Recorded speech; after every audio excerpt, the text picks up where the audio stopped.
भारत के हर घर में, हर फर्स्ट एड बॉक्स में, हर स्कूल, हॉस्पिटल और क्लिनिक में एक बोतल जरूर होती है डेटॉल। लेकिन क्या आपने कभी सोचा है कैसे डेटॉल सिर्फ एक एंटीसेप्टिक नहीं बल्कि एक आदत बन चुका है? असल में इस छोटी सी बोतल के पीछे छुपी है एक कमाल की कहानी, एक ऐसी कहानी जिसने लाखों लोगों की जान बचाई, जो दुनिया की सबसे बड़ी जंग वर्ल्ड वॉर में सैनिकों का सबसे भरोसेमंद साथी बना। और सबसे इंटरेस्टिंग बात, जिस कंपनी ने इसे बनाया उसकी शुरुआत एक गरीब आदमी ने की थी जो पहले आटे की चक्की चलाता था। तो चलिए शुरू करते हैं 100 साल से भी ज्यादा पुरानी भरोसे की कहानी, यानी डेटॉल की कहानी।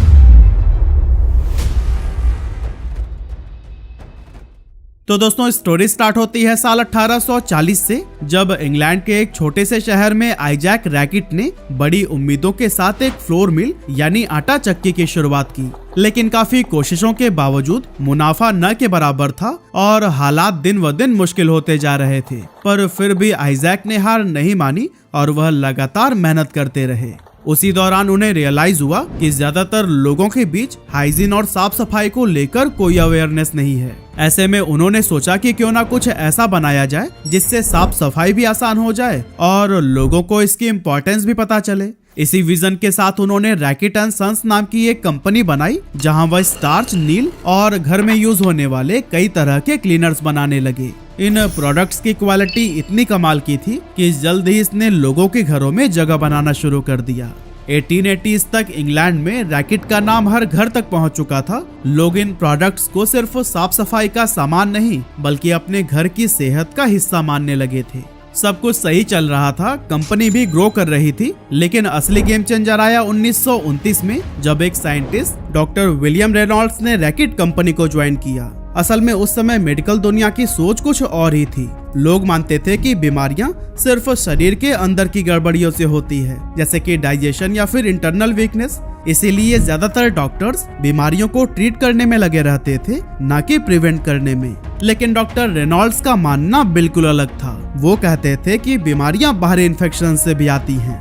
और उस टाइम एक बहुत ही खतरनाक इन्फेक्शन था प्यूरिपेरल सेप्सिस, जो कि बच्चों को जन्म देने के बाद महिलाओं को होता था। ये इन्फेक्शन इतना खतरनाक था कि 1930s में इससे हर साल लाखों महिलाओं की मौत हो रही थी। अब मार्केट में फिनाइल, मर्क्यूरिक क्लोराइड और फार्मालिन जैसे कीटाणुनाशक अवेलेबल थे, लेकिन उनके साथ कई तरह की प्रॉब्लम्स भी थी, जैसे कि उनकी स्मेल बहुत तेज होती थी जिससे मरीजों को चक्कर आने लगते थे, स्किन पर जलन और इनफैक्ट कुछ केसेस में तो बर्न तक हो जाते थे। और सबसे बड़ा खतरा पता है, ये कंपाउंड ह्यूमन टिश्यूज के लिए भी सेफ नहीं थे और कुछ में तो कैंसर कॉजिंग एलिमेंट्स भी पाए गए थे। अब ऐसे में डॉक्टर रेनॉल्ड्स ने एक मिशन शुरू किया कि एक ऐसा कीटाणुनाशक बनाना है जो पावरफुल भी हो और सेफ भी, मतलब बैक्टीरिया को भी मारे, इंसानी स्किन पर इरिटेशन ना करे, हॉस्पिटल्स में रोज यूज किया जा सके और सबसे इम्पोर्टेंट, चाइल्ड बर्थ के बाद होने वाले इन्फेक्शंस को भी रोकने में मदद करे। रेनॉल्ड्स ने अपनी रिसर्च एकदम बेसिक से स्टार्ट की। हर केमिकल कंपाउंड को अलग अलग तरीके से टेस्ट किया, फॉर्मूलाज को बार बार बदला और दिन रात एक्सपेरिमेंट करते रहे।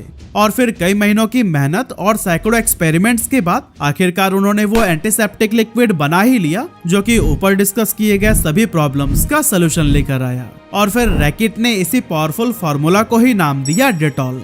अब प्रोडक्ट तो तैयार था, लेकिन रियल वर्ल्ड टेस्टिंग बाकी थी। डॉक्टर रेनॉल्ड्स और रैकेट की टीम ने सोचा कि टेस्ट वहीं करेंगे जहां इसकी सबसे ज्यादा जरूरत है, यानी कि मैटरनिटी वार्ड, जहां प्यूरिपेरल सेप्सिस सबसे कॉमन था। और फिर 1933 में लंदन के क्वीन चार्लोट मैटरनिटी हॉस्पिटल में शुरू हुआ डेटॉल का पहला ट्रायल। और दोस्तों, आपको बताते चलें कि ये हॉस्पिटल उस टाइम पर चाइल्ड बर्थ केयर के लिए काफी फेमस था। यहाँ के डॉक्टर्स और नर्सेस को क्लियर इंस्ट्रक्शंस दिए गए कि डेटॉल का यूज डिलीवरी के पहले और बाद में हाथ धोने के लिए, इंस्ट्रूमेंट्स को सैनिटाइज करने के लिए और वार्ड की साफ सफाई में किया जाएगा। और दोस्तों, इन स्टेप्स को लेने के बाद से जो हुआ वो किसी मेडिकल मिरेकल से कम नहीं था। सिर्फ 2 सालों के अंदर ही प्यूरिपेरल सेप्सिस के केसेस में 50% से भी ज्यादा की गिरावट आ गई। डॉक्टर्स ने तो खुले शब्दों में कहा कि Dettol is a game changer.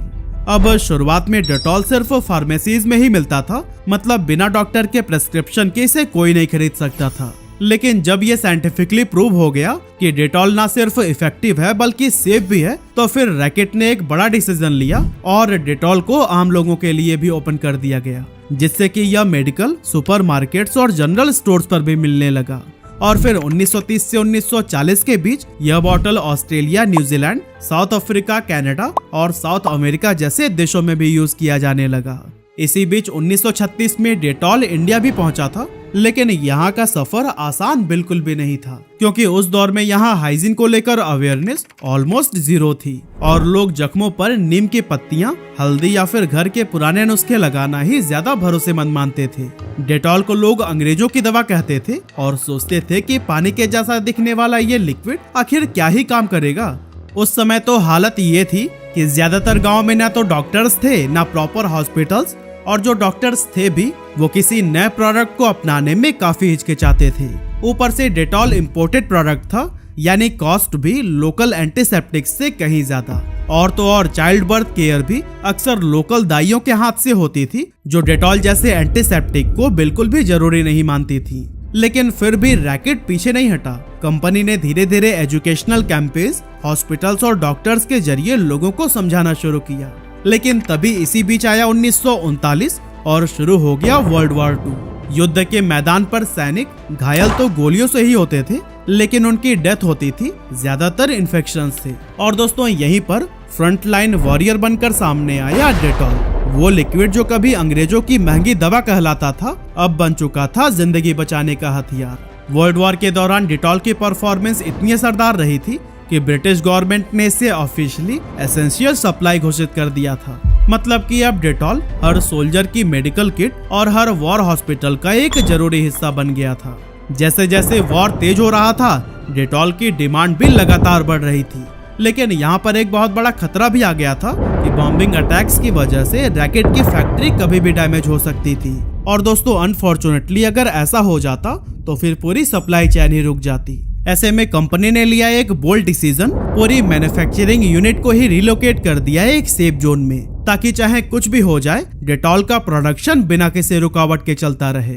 War खत्म होते होते डेटॉल पूरे यूरोप में हाउस होल्ड नेम बन चुका था। और अगर बात की जाए इंडिया की, तो यहाँ भी अब लोगों का परसेप्शन बदलने लगा था। और इसका सबसे बड़ा क्रेडिट जाता है रैकेट कंपनी की स्मार्ट और लोकलाइज्ड अप्रोच को, क्योंकि उन्हें समझ आ गया था कि इंडिया में सिर्फ प्रोडक्ट बेचना ही काफी नहीं है, यहाँ पर लोगों का ट्रस्ट भी जीतना पड़ेगा। कंपनी ने सबसे पहले डॉक्टर्स और हॉस्पिटल्स को टारगेट किया। फ्री सैंपल्स दिए गए ताकि मेडिकल प्रोफेशनल्स खुद इसका असर देख सकें और फिर अपने पेशेंट को भी रिकमेंड कर पाएं। और दोस्तों इस स्ट्रैटेजी ने डेटॉल को ग्रेजुअली हर घर तक पहुंचा दिया, क्योंकि जहां कभी लोग नीम और हल्दी की ट्रीटमेंट लेते थे, अब वहीं पर लोग कहने लगे डेटॉल लगाओ, इन्फेक्शन भगाओ।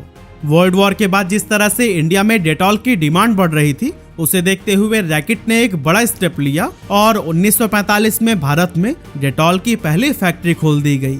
बस फिर क्या था, कुछ ही सालों में डेटॉल ऑलमोस्ट हर इंडियन घर का हिस्सा बन गया। 1980 तक एक एस्टिमेट के मुताबिक 65 मिलियन इंडियंस यानी कि 6.5 करोड़ लोगों ने कम से कम एक बार डेटॉल का इस्तेमाल जरूर किया था। लेकिन फिर आया 1999 का दिसंबर महीना, जब डेटॉल की कहानी में आया एक और मेजर टर्निंग पॉइंट। इस साल रैकेट कंपनी का बेनकाइजर एनवी के साथ में मर्जर हो गया और फिर कंपनी का नाम बन गया रैकेट बेनकाइजर। बेसिकली बेनकाइजर एक जर्मन कंपनी थी जिसे 1823 में जोहान बेनकाइजर ने शुरू किया था। शुरुआत में ये कंपनी वाटर सॉफ्टनर और क्लीनिंग एजेंट्स बनाती थी और उनके बनाए गए प्रोडक्ट्स इतने इफेक्टिव थे कि जल्द ही पूरे यूरोप में पॉपुलर हो गए। लेकिन अब सवाल उठता है कि जब दोनों कंपनियों का बिजनेस ठीक चल रहा था तो फिर मर्जर की जरूरत ही क्यों पड़ी। असल में 1990s के एंड तक रैकेट की ग्रोथ काफी धीमे पड़ने लगी थी। इनोवेशंस का टेम्पो भी थोड़ा स्लो हो गया था और ग्लोबल मार्केट में यूनिलीवर और प्रॉक्टर एंड गैम्बल जैसे नए नए प्लेयर्स की वजह से कंपटीशन भी काफी बढ़ने लगा। मतलब कंपनी को अब कुछ बड़ा करने की जरूरत थी।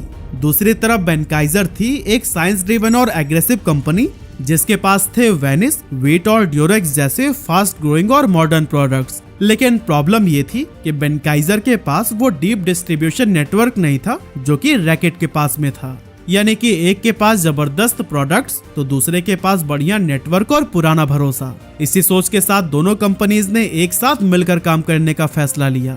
मर्जर के बाद दोनों कंपनीज ने मिलकर इनोवेशंस को तेज कर दिया, सप्लाई चेन को एफिशिएंट बनाया और मार्केटिंग को बनाया और भी ज्यादा रिलेटेबल। और दोस्तों इन सभी इम्प्रूवमेंट्स का सीधा फायदा मिला डेटॉल को, क्योंकि अब डेटॉल बन चुका था एक लिक्विड से कहीं आके एक लाइफस्टाइल एसेंशियल। 90s के दौरान जब भारत में हाइजीन को लेकर जागरूकता बढ़ने लगी, तब रैकेट बेनकाइजर ने इसे सिर्फ एक एंटीसेप्टिक लिक्विड के रूप में नहीं बल्कि एक हेल्थ एसेंशियल्स की तरह प्रमोट करना शुरू कर दिया। अब डेटॉल सिर्फ घाव या चोटों के लिए नहीं था, अब ये था हर दिन के पर्सनल हाइजीन का हिस्सा। इसके बाद से रैकेट ने लॉन्च की एक पूरी प्रोडक्ट रेंज जिसमें शामिल थे Dettol soap, Dettol hand wash, surface cleaner और हैंड सैनिटाइजर। यानी कि अब लोग सिर्फ दवा की तरह नहीं बल्कि रोजमर्रा की जिंदगी में भी डेटॉल को अपनाने लगे थे। लेकिन फिर आया कोविड-19 पैंडेमिक, एक ऐसा समय जब हाइजीन सबसे बड़ी प्रायोरिटी बन गई थी। इस पैंडेमिक के दौरान हाइजीन के लिए डेटॉल हैंड वॉश और सैनिटाइजर जैसे प्रोडक्ट्स की डिमांड आसमान छूने लगी। इस टाइम कंपनी ने कई सारे अवेयरनेस कैंपेन्स भी लॉन्च किए जिसमें लोगों को बताया गया कि कैसे वायरस से बचने के लिए प्रॉपर हाइजीन रखना बहुत जरूरी है। डेटॉल ने WHO की गाइडलाइंस को फॉलो करते हुए प्रोडक्ट्स बनाए और बड़े लेवल पर प्रमोट भी किया ताकि लोग समझ पाएं कि इन प्रोडक्ट्स का साइंटिफिक बेस कितना स्ट्रॉन्ग है। इतना ही नहीं, डेटॉल ने एक बहुत ही इमोशनल और इंस्पायरिंग कैंपेन भी लॉन्च किया जिसका नाम था डेटॉल सैल्यूट्स। इन कैंपेन में उन कॉमन हीरोज को सैल्यूट किया गया जो पैंडेमिक के दौरान साइलेंटली दूसरों की मदद कर रहे थे, जैसे कि डिलीवरी बॉयज, क्लीनर्स, नर्सेज और लोकल हेल्पर्स। कंपनी ने न सिर्फ उन्हें सम्मान दिया बल्कि फ्री हैंड सैनिटाइजर और क्लीनिंग किट्स भी डिस्ट्रीब्यूट किए ताकि हाइजीन हर जरूरतमंद तक पहुंच सके। इसका असर यह हुआ कि 2020 के फर्स्ट हाफ में ही डेटॉल की सेल्स में 62% की जबरदस्त ग्रोथ देखी गई और इसी के साथ लाइफ बॉय को पीछे छोड़ते हुए डेटॉल भारत का नंबर 1 सोप ब्रांड बन गया। लेकिन दोस्तों, जहां सक्सेस होती है वहीं शुरू होती है असली टेस्टिंग, और डेटॉल के साथ भी कुछ ऐसा ही हुआ। जब डेटॉल की डिमांड रिकॉर्ड तोड़ रही थी तब शुरू हुआ एक लीगल वॉर, और सामने कोई और नहीं बल्कि उसका सबसे बड़ा कॉम्पिटिटर लाइफ बॉय था। असल में हुआ कुछ यूं कि रैकेट बेनकाइजर ने डेटॉल हैंड वॉश के एक टीवी एड में ऐसा साबुन दिखाया जो कि लुक्स वाइज काफी हद तक लाइफ बॉय जैसा ही लग रहा था। इस एड में मैसेज था कि डेटॉल हैंड वॉश साबुन की तुलना में बैक्टीरिया को मारने में ज्यादा इफेक्टिव है। अब लाइफ बॉय ये देखकर भड़क गया, उन्होंने इस पर स्ट्रॉन्ग ऑब्जेक्शन उठाई और डायरेक्टली रैकेट पर मिसलीडिंग एडवर्टीजमेंट का केस ठोक दिया। उनका कहना था कि ये सिर्फ एक एड नहीं, ये हमारे सालों से बनाए गए ट्रस्ट और रेप्यूटेशन पर सीधा हमला है। ये लीगल केस कुछ ही हफ्तों में मीडिया की सुर्खियों में आ गया। न्यूज चैनल्स, न्यूज़पेपर और डिजिटल प्लेटफॉर्म्स, हर जगह पर बस यही चर्चा थी, डेटॉल वर्सेस लाइफ बॉय में कौन जीतेगा ये ब्रांड वॉर। अब जहां ज्यादातर ब्रांड्स ऐसे केसेस में लड़खड़ा जाते हैं, लेकिन डेटॉल ने यहाँ भी अपना ट्रस्ट साबित कर दिया, क्योंकि कुछ ही हफ्तों में मामला आपसी समझौते से सुलझ गया। और सबसे बड़ी बात, इतनी बड़ी लड़ाई और मीडिया कवरेज के बावजूद डेटॉल की रेप्यूटेशन पर इसका कोई खास असर नहीं पड़ा, क्योंकि इस लीगल लड़ाई के 1 साल बाद यानी 2021 में डेटॉल का नेट रेवेन्यू पिछले 2 साल के मुकाबले 40% ज्यादा रहा, और वो भी ऐसे टाइम पर जब दुनिया भर की कंपनीज सप्लाई चेन और ऑपरेशंस की दिक्कतों से लगातार जूझ रही थी।